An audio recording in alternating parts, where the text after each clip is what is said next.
Introducción. La piel es el mayor órgano del cuerpo y es responsable de numerosas funciones fisiológicas e inmunológicas.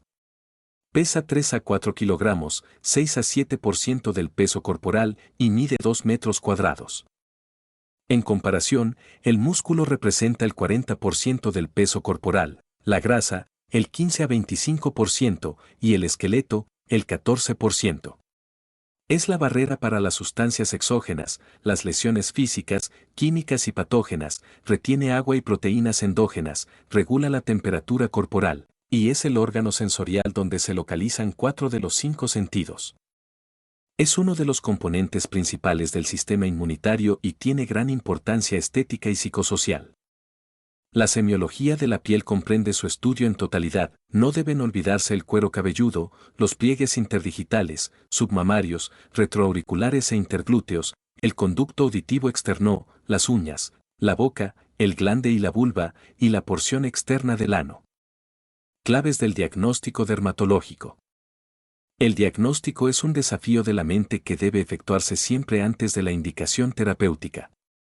Es costumbre pretender diagnosticar dermatosis al primer golpe de vista sin realizar el trabajo semiológico previo. Solo la amplia experiencia permite evitar esta tarea. El clínico general debe razonar su diagnóstico con los siguientes planteos. Identificación de la lesión elemental. Características individuales de la lesión y de toda la erupción, anotando sus observaciones. Auxilio con un libro de dermatología o un atlas que describa las dermatosis que se caracterizan esencialmente por esas lesiones. Por ejemplo, papulosas, prurigo, líquen, urticaria. Dermatosis con formas clínicas papulosas, sífilide. Vesiculosas, eczema, herpes simple, zóster, varicela. Configurada así la orientación diagnóstica, deberá establecerse su asociación o vinculación con otros sistemas del organismo, articular, digestivo, neuropsíquico, etc. En conclusión, la aparente dificultad diagnóstica de las dermatosis, que tanto lamentan los médicos generales, se resuelve con un estudio clínico y de medios auxiliares razonado, sin que ello requiera un banco de memoria de las imágenes visuales. Anamnesis. Cuando un médico está frente a un paciente, lo primero a lo que presta atención es al estado de la superficie cutánea y de las mucosas. A partir de la piel, las faneras y las mucosas comenzará el examen físico y se originará alguna clave de diagnóstico de enfermedades internas o, en su defecto, de una afección estrictamente dermatológica. En la clínica médica, la historia clínica completa es una parte esencial de la evaluación inicial de cualquier paciente. La técnica para obtener una historia clínica dermatológica es la misma que se aplica para una historia convencional. Sin embargo, conviene destacar algunos aspectos más específicos. Preguntas específicas acerca de la erupción cutánea. ¿Cuándo comenzó? ¿Es continua o intermitente? ¿Las lesiones son similares a las del comienzo o se han modificado? ¿Cuáles son los síntomas cutáneos predominantes? ¿Hay prurito, ardor o dolor? ¿Está acompañada por síntomas sistémicos, fiebre, astenia? Historia farmacológica. Se debe preguntar por los medicamentos recetados, los de venta libre, laxantes, analgésicos y las medicaciones tópicas para la piel o gotas oculares. Además, se deben investigar antecedentes de alergias previas a medicamentos. Historia familiar. Puede ayudar en el diagnóstico de enfermedades hereditarias, por ejemplo, neurofibromatosis. Exposición laboral y a productos químicos. En ocasiones, esta información es clave para el diagnóstico. Viajes recientes. Pueden ayudar a diagnosticar una enfermedad infecciosa inusual, se deben tener en cuenta áreas endémicas específicas. Historia sexual. Puede ser relevante, ¿es homosexual, bisexual o promiscuo? Examen físico.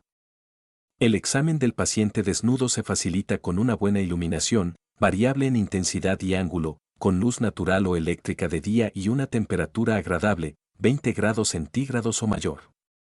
En los pacientes pudorosos se puede lograr el examen cutáneo total haciéndolos desvestir por partes, comenzando por el dorso, luego la parte anterior y después los miembros.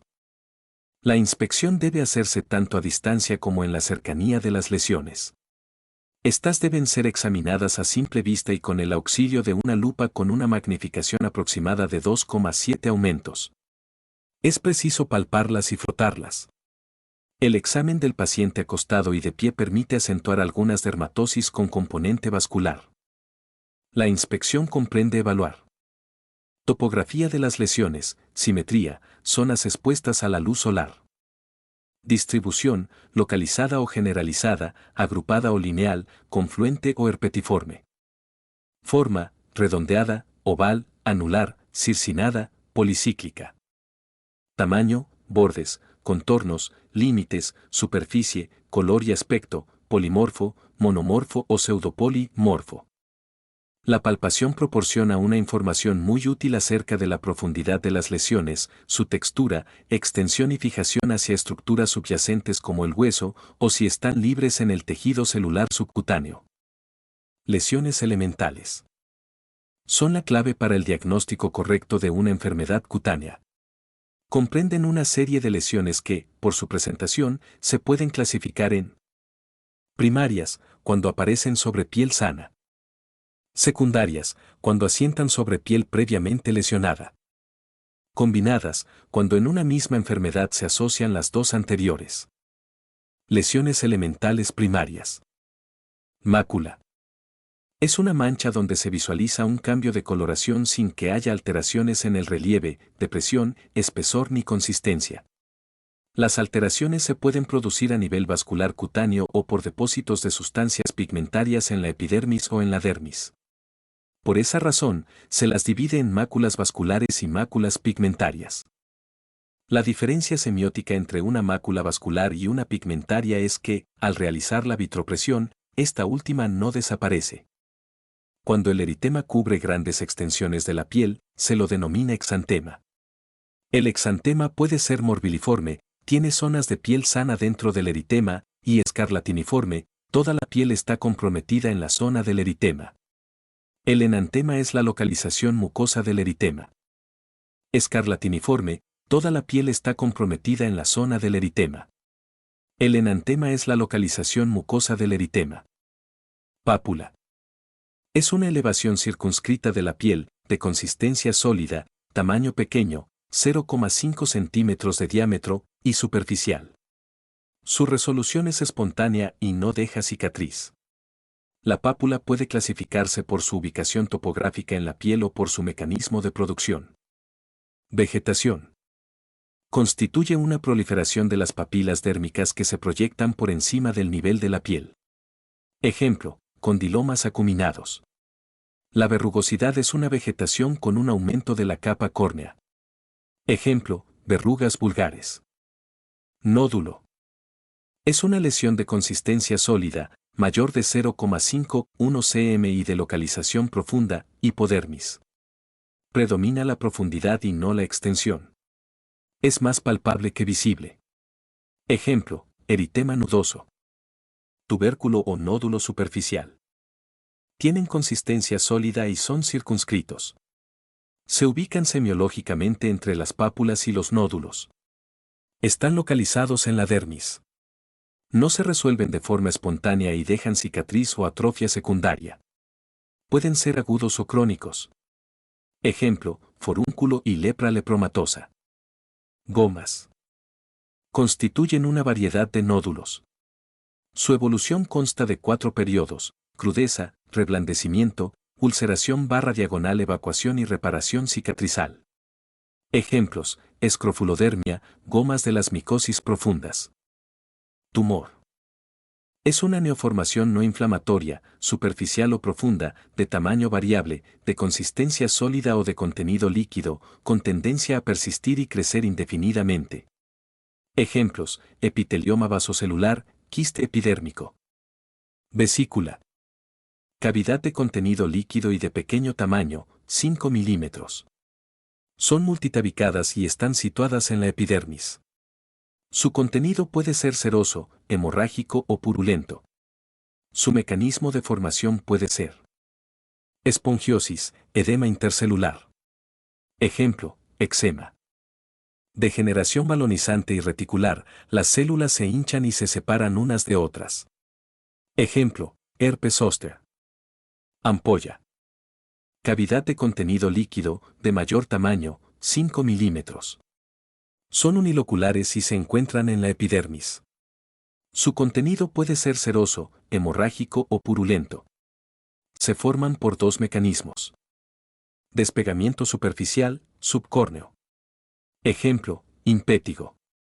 Despegamiento profundo, subepidérmico. Ejemplo, dermatitis herpetiforme. Acantólisis, pérdida de las uniones intercelulares. Ejemplo, pénfigo. Pústula. Elevación circunscrita de la piel, con contenido purulento desde su inicio. Puede ser folicular, osteofoliculitis, y no folicular. Ejemplos, psoriasis pustulosa, farmacodermia pustulosa. Escamas. Laminillas de la capa córnea que se desprenden espontáneamente de la superficie cutánea. Ejemplo, ictiosis. Queratosis. Lesión de consistencia sólida, circunscrita, donde el engrosamiento de la piel se hace a expensas de su capa córnea, hiperkeratosis. Ejemplo, callosidades, queratodermia. Lesiones elementales secundarias. Escamas. Las escamas que aparecen en la evolución de otra lesión primaria se consideran escamas secundarias. Ejemplo, eczema crónico. Costra. Es el resultado de la desecación de una secreción, sudor, pus o sangre. Ejemplo, costras melicéricas del impétigo. Escara. Es una formación de tejido necrosado, delimitado de la piel sana por un surco y que tiende a ser eliminado. Ejemplo, alteraciones vasculares. Fisura o grieta. Solución de continuidad lineal sin pérdida de sustancia. Ejemplo, fisura en el intertrigo. Pérdida de sustancia. Comprende. Erosión o exulceración, pérdida superficial de sustancia que no deja cicatriz. Ejemplo, rascado. Ulceración, pérdida de sustancia profunda que deja cicatriz. Puede llegar a la dermis y a la hipodermis. Ejemplo, prurigo biopsiante. Úlcera, ulceración de curso crónico. Ejemplo, úlcera venosa. Escoriación es una pérdida de sustancia producida por el paciente con sus dedos, instrumental o traumática. Atrofia. Disminución del espesor y de la elasticidad de la piel, ésta se arruga con facilidad. Ejemplo, fisiológica, senil, patológica, estrías. Esclerosis. Induración de la piel, con dificultad para su plegado y sin arrugas. Se adhiere a los planos profundos. Ejemplo, esclerodermia. Liquenificación. Aumento del espesor, pigmentación y cuadriculado normal de la piel. Las lesiones denotan rascado. Ejemplo, eczema crónico. Cicatriz. Neoformación conjuntiva y epitelial que reemplaza a una pérdida de sustancia o sustituye a un proceso inflamatorio destructivo. Las cicatrices pueden ser normales, viciosas, retraídas, hiperplásicas, adherentes. Queloides, cuando el tejido fibroso crece por fuera de los límites de la cicatriz inicial. Las lesiones elementales por lo general se presentan asociadas o combinadas. Por ejemplo, eritematopapulosas, eritematoescamosas. Técnicas complementarias. Se describen a continuación las principales técnicas complementarias para el diagnóstico y sus indicaciones. Diascopia, o vitropresión para diferenciar una lesión purpúrica de una lesión vascular activa, la compresión firme con un portaobjetos o con el dedo provocará un blanqueamiento en la segunda. Raspado metódico, en las lesiones eritematoescamosas, al curetear de forma suave y lenta se desprenden las distintas capas que facilitan su diagnóstico diferencial. Fricción de la piel, se puede evaluar el dermografismo, formación de roncha, o el despegamiento ampollar, signo de Nikolsky. Punción, se realiza con una aguja estéril y sirve para diferenciar las lesiones sólidas de otras ampollares. Pruebas de sensibilidad, se usan especialmente para evaluar la lepra. Exámenes complementarios. Se solicitan en general para confirmar un diagnóstico. Estudio micológico. Citodiagnóstico de Tzanck para enfermedades ampollares y virales. Biopsia cutánea para estudio histopatológico y de inmunofluorescencia. Exámenes de laboratorio general, análisis sanguíneos, evaluación de colagenopatías, procesos infecciosos, hormonales, tiroides, hormonas femeninas y masculinas. Estudios por imágenes, ecografía, Doppler arteriovenoso, radiografías convencionales. Dermatoscopia, para visualizar nevos y otras lesiones pigmentadas. Examen con luz de Wood, para visualizar con una intensidad de luz ultravioleta de baja intensidad distintas fluorescencias, dermatofisias y lesiones pigmentadas, melasma o apigmentadas, vitíligo. Estudio de parches cutáneos, para evaluar a los pacientes con dermatitis de contacto. Enfoque diagnóstico del paciente con nevos. Los nevos son malformaciones circunscritas de los tegumentos que pueden ser congénitos o adquiridos. Se calcula que más del 95% de la población tiene uno o más nevos melanocíticos. La importancia de la evaluación correcta de un nevo es el diagnóstico diferencial con el melanoma maligno. Existen ciertos parámetros clínicos y dermatoscópicos que ayudan con una alta certeza al diagnóstico de un melanoma. Los parámetros clínicos de transformación maligna de una lesión pigmentaria son la variación o la presencia de asimetría, bordes irregulares, color variado, diámetro modificado, crecimiento de la lesión, elevación en parte de la lesión. Estas características corresponden a la regla de la Absede.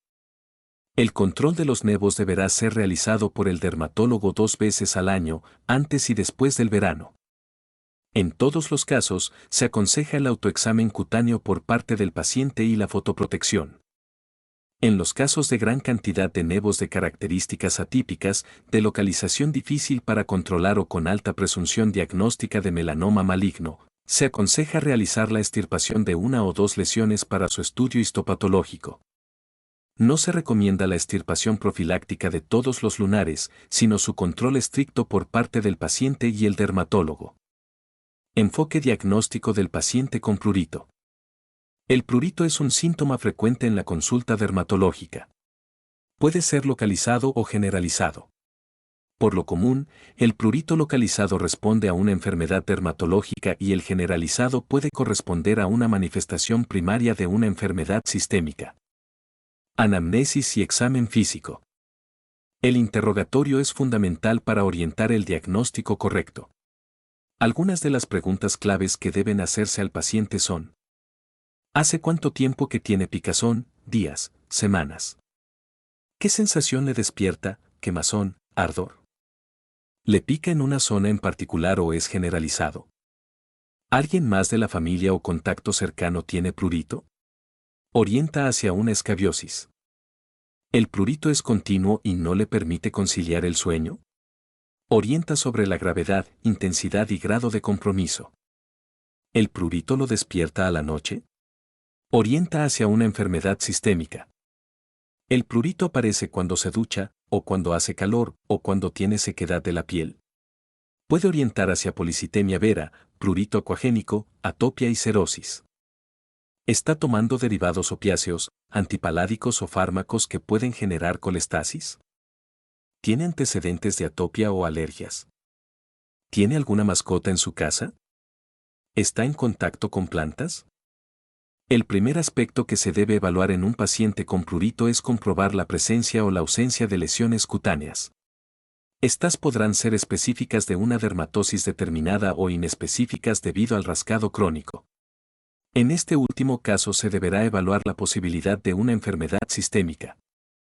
Sin embargo, la ausencia de lesiones cutáneas no excluye el diagnóstico de enfermedades dermatológicas.